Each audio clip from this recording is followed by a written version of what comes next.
Como eu disse para você agora há pouco, o presidente Temer foi lá na ONU fazer aquele discurso simbólico lá na abertura, mas aí um grupo de países resolveu levantar no meio do discurso e sair da sala. O professor Davi Magalhães, que é professor de Relações Internacionais da FAP, gentilmente aqui conosco. Davi, boa noite, obrigado pela participação, prazer em conhecê-lo pessoalmente. Prazer é todo meu. Davi, o que aconteceu com o pessoal? A gente mostrou aqui, o pessoal levantou no meio da fala do Temer e foi embora. Isso é um ritual... Era na hora do almoço? Não, né? Não era. Isso é um ritual mais ou menos comum de desagravo diplomático, né? Quando o presidente do Irã, Ahmadinejad, ele tinha muito desagravos, né? Era particularmente bastante polêmico.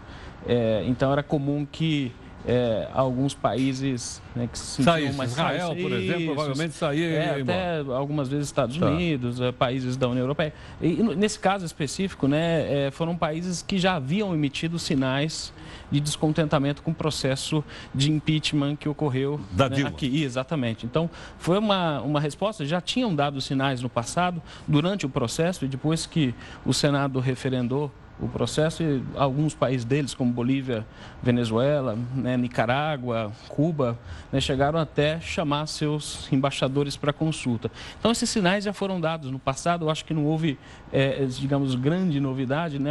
É uma coisa relativamente comum para demonstrar simbolicamente uma espécie de descontentamento do ponto de vista diplomático. Agora, Davi, será que o descontentamento é só pelo impeachment ou também pela mudança da política externa brasileira capitaneada pelo seu José Serra? Olha, até o momento eu não consigo ver em termos substanciais uma mudança tão profunda. Não tem ainda? Ainda não. Tem, assim, Mas algumas esse rolo falas... do Mercosul aí?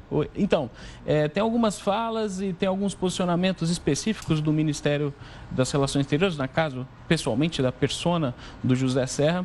Mas se você observar o discurso que aconteceu agora na Assembleia Geral da ONU, do Temer, ele, de certa forma, reproduz alguns cânones de defesa de valores da nossa política externa, que, assim, desde o Barão do Rio Branco, se defende não intervenção, e agora, recentemente, o Temer defendeu, né, de forma muito clara a aproximação entre Brasil e, Estados Unidos e Cuba, defendeu o acordo nuclear, né? Ou seja, era algo defendido também, acordo nuclear entre Irã e Estados Unidos, era algo defendido pela diplomacia da Dilma, defendeu o acordo entre a Colômbia e as Farc, ou seja, e mais surpreendente, né, defendeu a solução de 2 estados, que tem sido também um ponto bastante defendido pela diplomacia já, né, do Lula e depois da Dilma, né, tanto é que o Mohamed Abbas, o chefe da autoridade palestina,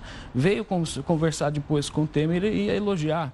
Ou seja, nesse posicionamento, nesse ato do Temer, né, a gente viu mais sobriedade do que tem visto com as reações Davi, mas de qualquer forma, por exemplo, no caso específico do Mercosul, eu vi comentários do atual governo dizendo que o Mercosul estava muito politizado na época da esquerda. Isso. Né? Agora, quando entrou o Macri, entrou o Temer, eles estão despolitizando o Mercosul e ele está voltando mais para uma base econômica. Não é uma mudança de política? É isso? Sim, aí no caso a gente tem que observar alguns passos efetivos, né? Ou seja, o Serra tem dado depoimentos algumas vezes bastante duros, mas o que a gente observou, por exemplo, ontem do Temer, foi um discurso bastante sóbrio, defendendo a integração regional, defendendo digamos, a variedade de ideologias dentro da América do Sul, mas eu diria que se há algum retorno, há algo próximo à política externa dos anos 90, principalmente a política externa do Fernando Henrique, mas ainda só no campo retórico.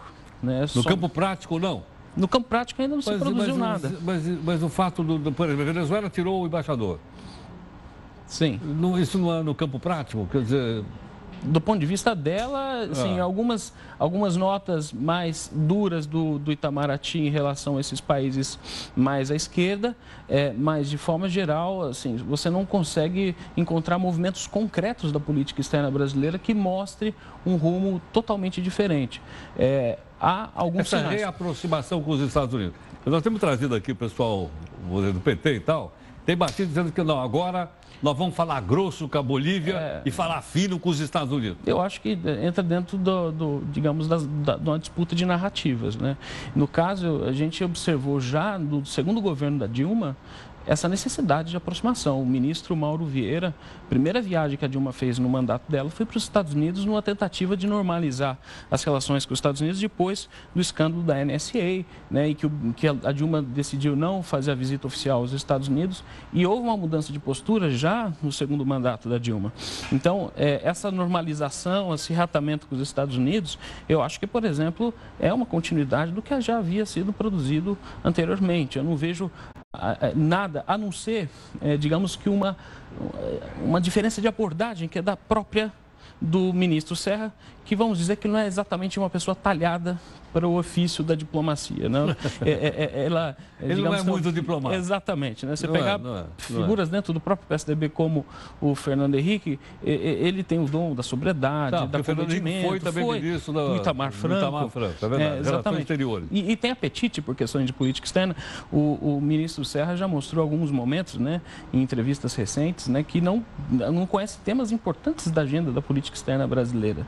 Então, não é só uma questão também, às vezes, de abordagem, de forma, né, mas talvez essas ações retóricas do governo seja fruto, né, do perfil, né, e da persona do ministro das Relações Exteriores, né, uma figura tanto agressiva para lidar com questões, né, vinculadas à dimensão diplomática. Davi, vamos continuar nossa conversa aqui, Santinho, peço que você fique um pouco mais conosco. Bom, está aí a explicação então do professor Davi, do que o pessoal levantou lá. Professor Davi Magalhães, que é professor de Relações Internacionais da FAP, gentilmente aqui conosco. Davi, posso entender que eu estou falando, um grupo de pessoas levanta e vai embora, eu posso entender isso como um ato de hostilidade. Seguramente. Ou não? Seguramente. Tá? Quer dizer, as relações entre os países, o Brasil e aqueles países cujos representantes saíram e levantaram, como é que vai ser daqui para frente? Olha, eu acho que no momento tem, nesse período de transição, de fato, a hostilidade deve se manter por algum momento. Mas, por exemplo, a Bolívia já deu um recado recentemente né, já retomou as relações, a normalidade das relações com o Brasil. Então, eu acho que no longo prazo não deve ser afetada, né, as relações. Algo que está no calor do momento das discussões, mesmo porque são países que o Brasil tem muitos investimentos, o comércio, né, que o Brasil mantém com eles é muito amplo e, enfim, as relações se estreitaram durante a administração petista, principalmente com esses governos mais à esquerda, e há ainda muita presença. Mas o que faz? O país manda um pedido de desculpa? Não, acho que aos poucos, assim como aconteceu com Israel... Mas Israel nunca se acertou com o Irã, pô. Até hoje ele não o Brasil e Israel teve uma série de incidentes diplomáticos durante a época da Dilma e digamos que as questões de pragmatismo econômico acabaram se sobrepuseram de forma geral, às hostilidades ideológicas, ao clima de animosidade diplomática. Quer dizer que então o país não tem amigo, tem interesse, é isso? Quem falou isso? Não, acho que é do Palmerston. Do Palmerston. O Palmerston dizia que é uma visão bastante realista das relações internacionais e que países não têm amigos, têm interesses nacionais. Eu também acho essa ideia de interesses nacionais bastante complicada, né? Isso o Serra, quando se colocou, qual que é o interesse, né? O da Fiesp, do setor agroexportador, né? Se você perguntar qual que é o interesse nacional, a depender do grupo econômico, a depender do partido, eles vão dizer coisas diferentes. Suponha o Brasil investir uma grana no Porto de Mariel, lá em Cuba. Né? Não dá para brigar com Cuba agora, tá certo? Exatamente. Bom, tem um interesse lá. Exatamente. Né? Exatamente. Aparentemente é até uma base avançada da indústria brasileira para poder vender no Caribe. Exatamente. O BNDES está atuando na construção desse porto, então o BNDES investiu dinheiro pesado na construção desse porto, então eu entendo que não é só uma questão meramente ideológica, né? Há interesses econômicos e fruto também dessa relação entre o capital, né, e o Estado, nessa relação meio promíscua entre o capital e o Estado, o Odebrecht político. Nós já tivemos lá na ONU, que a gente mostrou aqui ontem, espetáculos curiosos, não é do seu tempo. Mas na época, o primeiro-ministro da União Soviética, chamado Nikita Khrushchev, tirou o sapato e bateu com o sapato em cima da bancada para chamar a atenção do pessoal. Exatamente. É, exatamente. O Chaves, né, ele fez uma referência também ao George W. Bush, né, dizendo que estava cheirando enxofre. Está cheirando enxofre. Exatamente, aqui, né? porque o diabo passou por aqui. O diabo era o presidente dos Estados Unidos? Exatamente, era o Bush. Mas eles não estão se bicando há muito tempo. Já faz não muito houve tempo. reconciliação. Novamente, no campo retórico, sim, mas é o país, segundo país que mais exporta petróleo para os Estados Unidos. O maior comprador do petróleo venezuelano? Os Estados Unidos, exatamente. Verdade. Davi, muito obrigado pela sua participação. Viu? Muito Satisfação obrigado é toda minha. Um abraço à turma lá. Obrigado. Okay, muito obrigado. Obrigadão. Bom, tá aí então a explicação, né? Para ficar mais fácil a gente entender relações internacionais também. A gente está colocando aqui no nosso portfólio. Em 1 minuto e 30, a gente volta. Até já.